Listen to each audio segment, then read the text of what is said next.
بسم اللہ الرحمن الرحیم۔ جماعت نہم کے عزیز طلبہ و طالبات السلام علیکم۔ میں professor Tariq Naeem Badar the concept academy Islamabad کے شعبہ اردو سے آپ سے مخاطب ہوں۔ عزیز بچوں، پچھلے لیکچر کے دوران، پچھلی کلاس کے دوران ہم نے سبق شروع کیا تھا اردو ادب میں عید الفطر۔ آج انشاءاللہ ہم یہ سبق شروع کریں گے کیونکہ پچھلے سبق میں ہم نے اسی سبق سے متعلقہ پڑھا تھا ڈاکٹر وحید قریشی صاحب کا تعارف، جن کا یہ مضمون لکھا ہوا ہے، یعنی اس مضمون کے جو لکھاری ہیں ڈاکٹر وحید قریشی، ہم نے ان کے بارے میں تفصیل سے پڑھا تھا۔ آج انشاءاللہ ہم سبق شروع کرتے ہیں اور کوشش کریں گے کہ جلد یہ سبق مکمل ہو جائے۔ تو سبق کی طرف آتے ہیں کہ اردو کی غزلیہ شاعری میں عید کا چاند، ہلال و ابرو، محبوب سے روز عید کی ملاقاتیں اور اس کے متعلقات ہی اہم رہے۔ سبق تھوڑا سا مشکل ہے، انداز بیاں بھی مشکل ہے، کچھ الفاظ بھی مشکل ہیں۔ آپ لوگ بیٹا یہ بات توجہ سے سنیں گے، الفاظ کے معنی میں آپ کو ساتھ ساتھ بتاؤں گا، تشریح بھی کروں گا، اور اس پہ اگر آپ توجہ نہیں دیں گے تو بات آپ کی سمجھ میں نہیں آئے گی۔ اس لیے ہم توجہ سے پڑھیں گے، بات پہ غور کریں گے، پنسلیں کاپیاں لے کے بیٹھیں گے، الفاظ کے معنی ساتھ ساتھ لکھیں گے، تشریح طلب جو نکات ہیں جو میں بیان کروں گا وہ ساتھ ساتھ لکھیں گے، جہاں پہ ضرورت ہوگی میں شعر سناؤں گا، حوالے کے شعر بھی آپ ساتھ ساتھ لکھیں گے۔ اردو کی غزلیہ شاعری میں پرانے زمانے میں، پرانے وقت میں ہوتا یہ تھا کہ اردو کی جو شاعری ہے عید کے حوالے سے یا غزلیہ حوالے سے، وہ محض عید کے چاند، عید، ہلال و ابرو، ابرو انہیں کہتے ہیں، ہلال پہلی رات کے چاند کو کہتے ہیں، پہلی کا چاند، یعنی جس روز چاند نظر آتا ہے وہ بہت باریک ہوتا ہے۔ کہیں کہیں شاعروں نے اس کو اپنے محبوب کی اتری ہوئی ناخن سے بھی تشبیہ دیا ہے، کہیں کسی نے اس ہلال کو اپنے محبوب کے ابرو سے تشبیہ دیا ہے۔ محبوب سے روز عید کی ملاقاتیں اور اس سے متعلقات، یعنی عشق و عاشقی، حسن و محبت، پیار پرید، اور اسی حوالے سے روز عید کو ہمیشہ سے دیکھا جاتا رہا، اور اسی حوالے سے ہمیں جو شاعری ہے وہ ملتی ہے۔ لیکن 1857 کی جنگ آزادی کے بعد اس پہ ہم تفصیلاً بات کر چکے۔ 1857 کی جنگ آزادی کو انگریز غدر کہتے ہیں، جس کے معنی ہوتے ہیں بغاوت۔ انگریزوں نے 1857 کی جنگ آزادی ہے، یہ انگریزوں کو اپنے ملک سے نکالنے کے لیے لڑی تھی کہ انگریز ہمارے ملک سے رخصت ہو جائیں، ہمارے ملک سے نکل جائیں، جس کے لیے ہندوؤں اور سکھوں کے علاوہ مراٹھوں نے اور جو متعلقات اس ہندوستان میں جو لوگ رہتے تھے انہوں نے اپنے ساتھ دینے کا، وفاداری کا پورا یقین دلایا۔ لیکن جب مسلمانوں نے جنگ آزادی شروع کی تو تمام کے تمام جو مذاہب کے لوگ تھے مسلمانوں سے الگ ہو گئے، مسلمان کم تعداد میں تھے، غیر تربیت یافتہ تھے، اس لیے مفتوح ہوئے اور انگریزوں نے پورے ملک پہ قبضہ کر لیا۔ جب اردو شاعری کی حدود میں وسعت پیدا ہوئی، حدود حد کی جمع ہے، وسعت کے معنی پھیلاؤ،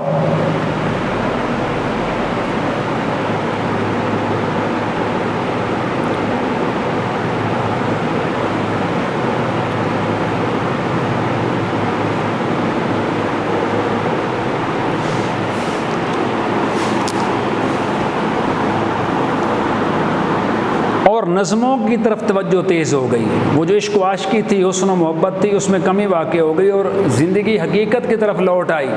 اور حقیقی زندگی کا جو بیان ہے وہ خاص طور پہ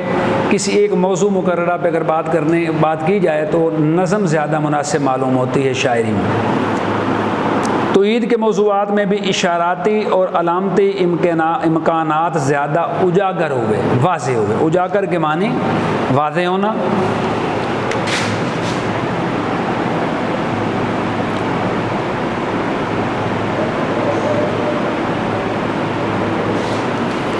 واضح ہوئے۔ پھر کیا ہوا جی؟ اردو شاعری کو 1857 کے بعد ملی احساسات کی ترجمانی کا وسیلہ بھی بنایا گیا۔ پہلے صرف پیار محبت عشق و عاشقی کی باتیں ہوتی تھیں، اب اس کو ملی احساسات، ملی ملت سے ہے جس کے معنی ہوتے ہیں قوم، آپ اس کو قومی کہہ لیں، ملی کے معنی قومی، اور وسیلہ کے معنی ہے ذریعہ، یعنی شاعری کو قوم کے لیے، ملت کے لیے احساسات کا ذریعہ بھی بنایا گیا۔ اور اس طرح مسلمانوں کی فکری زندگی کے خط و خال نے، کہیں خط و خال استعمال ہوتا ہے، کہیں خد و خال بھی چہرے کو کہتے ہیں، چہرے کی بناوٹ نے اردو ادب میں اسلامی اقدار و روایات کی پاسداری کے عمل کو شدید سے شدید تر کر دیا۔ یعنی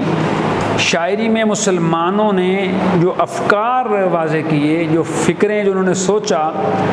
وہ اسلامی اقدار اور روایات کی پاسداری کے عمل کو، یعنی شاعری میں بھی اسلامی روایات و اقدار کو بیان کیا جانے لگا۔ جب شاعری مسلمانوں تک پہنچی تو مسلمان اس پہ نہ صرف عمل پیرا ہوئے بلکہ بڑی شدت سے عمل پیرا ہوئے، جب کیونکہ عربی میں لکھی ہوئی باتیں یا جیسی تعلیمات جو عام مسلمانوں کو سمجھ نہیں آتی تھیں، شعراء کرام نے ان کی تشریح کر کے جب شاعری میں بیان کی تو وہ عوام الناس کو اچھی طرح سے سمجھ آ گئی،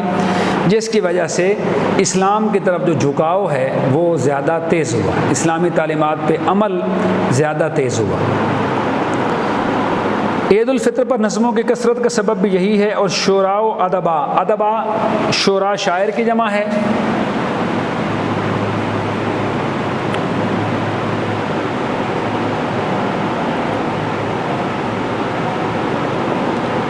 اور ادبا ادیب کی جمع ہے، نثر لکھنے والے، شاعر شاعری کرنے والے کو ہم کہتے ہیں، ادیب نثر لکھنے والے کو کہتے ہیں، مصنف بھی کہتے ہیں، تصنیف کرنے والا۔ جب تحقیق تخلیقی جوہر کے حوالے سے ان افکار کی پیشکش کا سامان فراہم کیا، یعنی جو اپنی فکریں ہیں جو انہوں نے سوچا اور شاعری میں بیان کیا، جب اس کو تحقیقی حوالوں سے بھی پیش کیا، یعنی اس میں اسلامی نقطہ نظر کو بھی بیان کیا، تو یہ موضوع کئی جہتوں میں پھیل گیا۔ جہت میدان کو کہتے ہیں، یہ کئی میدانوں میں پھیل گیا۔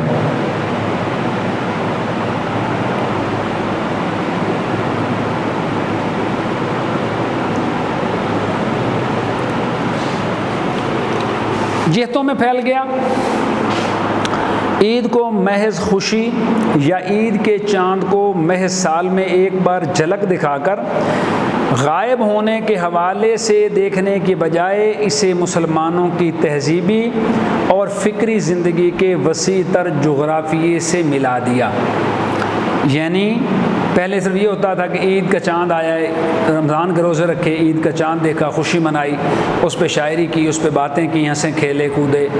میلے ٹھیلے دیکھے، گھومنے پھرنے گئے، اس کے بعد عید کا دن ختم ہو گیا۔ اب ایسا نہیں تھا، اب مسلمانوں کی جو تہذیبی اور فکری زندگی ہے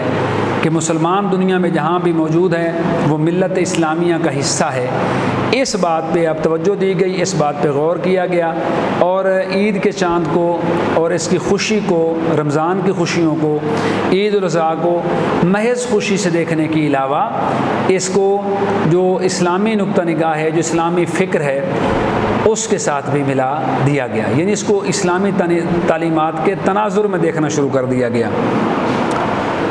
جسے عید کے موضوعات میں نئی نئی باریکیاں پیدا کر کے اسے ادبی خوشی کے ملے جزو جذبات تک لے گئے۔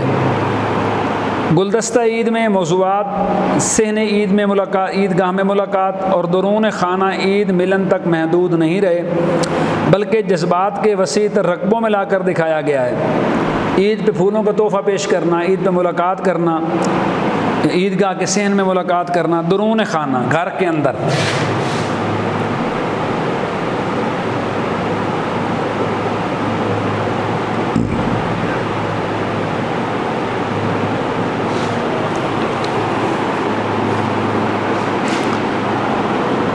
اب بہت سارے ذکر ہیں کہ کس کس طرح جو ہے عید کی شاعری میں کن کن لوگوں کو شامل کیا گیا، اور کون کون سی چیزیں ایسی ہیں، کون کون سے موضوعات ایسے ہیں جن کو چننے کے بعد ان کو بھی شاعری میں استعمال کیا گیا۔ کچھ موضوعات ہیں، ان کا میں ذکر کر دیتا ہوں۔ مسلمان فیشن ایبل خاتون کی ڈائری، سے چل کر، یعنی یہاں سے اس کتاب کا ذکر کیا ہے کہ اس کتاب سے لے کے رسول اللہ صلی اللہ علیہ وآلہ وسلم کی عید تک، یعنی آج کی جو مسلمان خاتون، فیشنیبل جو خاتون ہیں، اس کی عید کیسی ہوتی ہے اور میرے نبی کی عید کیسی تھی، اس میں تقابل کیا گیا ہے کہ اس میں اب کیا فرق پڑ گیا ہے۔ کنواری بیٹی کی عید، سہاگن کی عید یعنی شادی شدہ کی عید، بچوں اور بڑوں کی عید، دوگانی عید، ترکن ماما کی عید، نوکرانی کی عید، عید اور قرض، عیدی ملتی ہوگی آپ کو بھی، ظاہر ہے والدین سے ملتی ہوگی، گھر کی مالکہ کی عید، رمضان اور خیرات، یتیموں کی عید تک عید الفطر ہمیں متوسط طبقے اور غریب طبقے کے مسائل و حالات سے منسلک نظر آتی ہے۔ متوسط کے معنی ہوتا ہے درمیانہ طبقہ، جو نہ بہت امیر ہوتا ہے اور نہ ہی بہت غریب ہوتا ہے، گزارا سفید پوش طبقہ، یہاں مراد ہے سفید پوش طبقہ، اسے سفید پوش بھی کہتے ہیں، ہم اسے کہتے ہیں متوسط کے معنی ہوتے ہیں درمیانہ۔ یعنی جو باتیں ہم نے کی ہیں مصنف کے کہنے کے مطابق، جتنی بات چیت ہم نے اس میں کی، اس میں زیادہ تر جو بات چیت ہے، یہ جو لوگوں جن کے نام لیے گئے، اس میں ان لوگوں کے مسائل زیادہ بیان کیے گئے شاعری میں جو کہ غربت اور متوسط طبقے کے لوگ تھے۔ امیر آدمی کے لیے تو عید کوئی بڑی بات نہیں ہے، وہ ہر چیز خرید لیتا ہے، کپڑے، جوتے، عید کی شاپنگ، عید الاضحیٰ آ گئی تو اس کی شاپنگ، کوئی مسئلہ نہیں اس کے لیے۔ مسئلہ غریب آدمی کے لیے ہے، یہ سفید پوش آدمی کے لیے جس نے ساری چیزیں ساتھ ساتھ لے کے چلنی ہوتی ہیں، اس کے لیے زیادہ مسائل ہیں۔ اس تمدنی پس منظر کے طفیل کے معنی کی وجہ سے، تمدن رہن سہن کو کہتے ہیں، تہذیب کو کہتے ہیں، رہن سہن یا تہذیب، طفیل کے معنی ہوتا ہے وجہ، یعنی اس کی وجہ سے کیا ہوا؟ ایک وقتی جذبہ ہیجانی نہیں، وقتی طور پہ یہ کوئی پاگل پن نہیں ہے، ہیجان کہتے ہیں پاگل پن کو، جنون کو، ہیجان کے معنی جنون، پاگل پن لکھ لیں، دونوں ٹھیک ہیں۔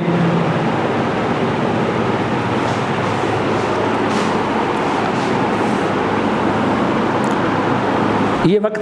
وقتی جذبہ ہیجانی نہیں بلکہ ایک تہذیبی اکائی بن کر، اکائی ایک سے ہے،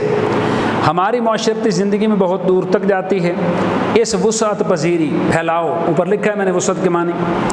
موضوع کی جڑیں ہماری ادبی روایات میں پھیل گئی ہیں۔ خواجہ حسن نظامی نے دلی کی بربادی کے جو نوحے لکھے ہیں، نوحے کہتے ہیں ماتم کرنا، رونا دھونا، کسی کی تباہی و بربادی پہ آنسو بہانا، اسے کہتے ہیں نوحہ۔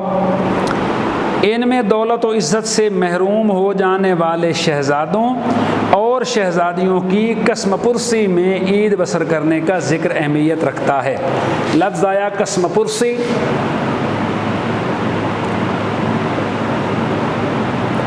غربت لکھ لیں، برے حالات لکھ لیں، مفلسی بھی لکھ سکتے ہیں، اسرت بھی لکھ سکتے ہیں، تینوں ٹھیک ہیں۔ یعنی خواجہ حسن نظامی نے جب انگریزوں نے قبضہ کیا برصغیر پاک و ہند پہ، اور جب دلی پہ مسلمانوں کی حکومت تھی، مغلیہ خاندان جب برباد ہوا، یعنی انگریزوں نے اس ملک پہ قبضہ کر لیا، تو مغلیہ خاندان کے جو لوگ تھے وہ در بدر رل گئے، پریشانی اور مسائل کا شکار ہو گئے، تکالیف کا شکار ہو گئے۔ تو ان کا ذکر ہمیں، ان کا جو ہے وہ جو لوگ تھے وہ جو انتہائی عیاشی میں، اور ان کے پاس کھلا پیسہ تھا، پورے ملک کے وہ لوگ مالک تھے، بادشاہ تھے، اور